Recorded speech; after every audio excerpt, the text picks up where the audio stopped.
Donc Michel, on a mis en place une cellule de travail qui coordonne le travail du recrutement.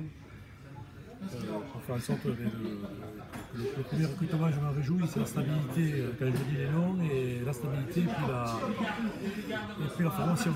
Voilà. Donc ça c'est un signe fort. Et donc le travail donc, est coordonné par Michel Marcodi au niveau des pros et Michel Barbast au niveau de l'association. Et une centre de formation qui a un rôle de coordonnateur et de direction du sportif. Alors ça c'est important parce que dans les questions que vous allez certainement poser maintenant sur de nouveaux recrutements, tout se fait en considérant le potentiel et le réservoir qu'il y a l'association. Voilà, c'est-à-dire ces équilibres entre joueurs expérimentés et joueurs en devenir. Donc c'est pour ça que cette cellule de recrutement partagée est très importante.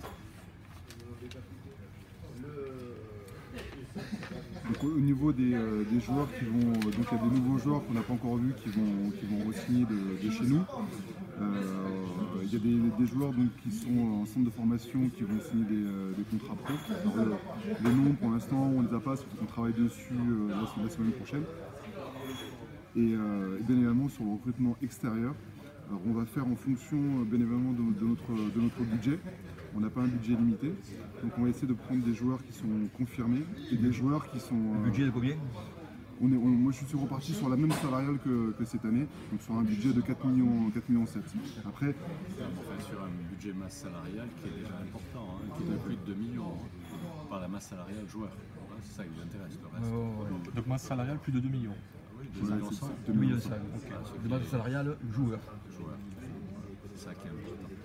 Donc on est reparti exactement sur la même base. Je le répète, c'est une masse salariale importante pour la projet. Pas de souci.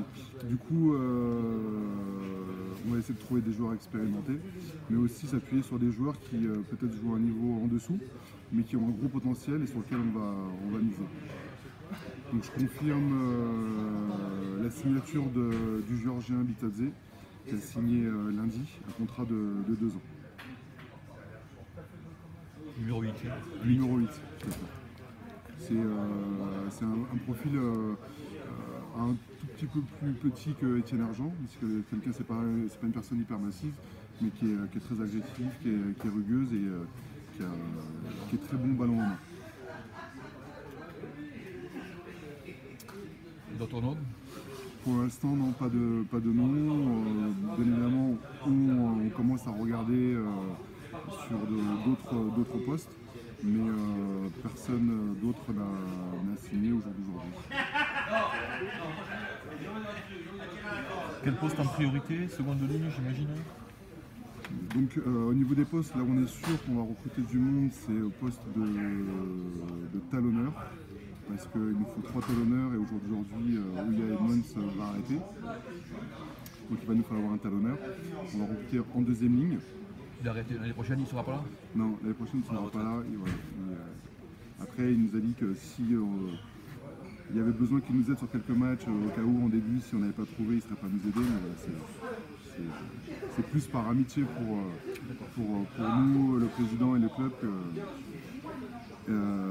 et on va aussi recruter au poste d'arrière parce qu'on perd Pierre Clure et qu'on a besoin d'avoir 2 arrières plus Caz sur lequel on va beaucoup compter l'année prochaine.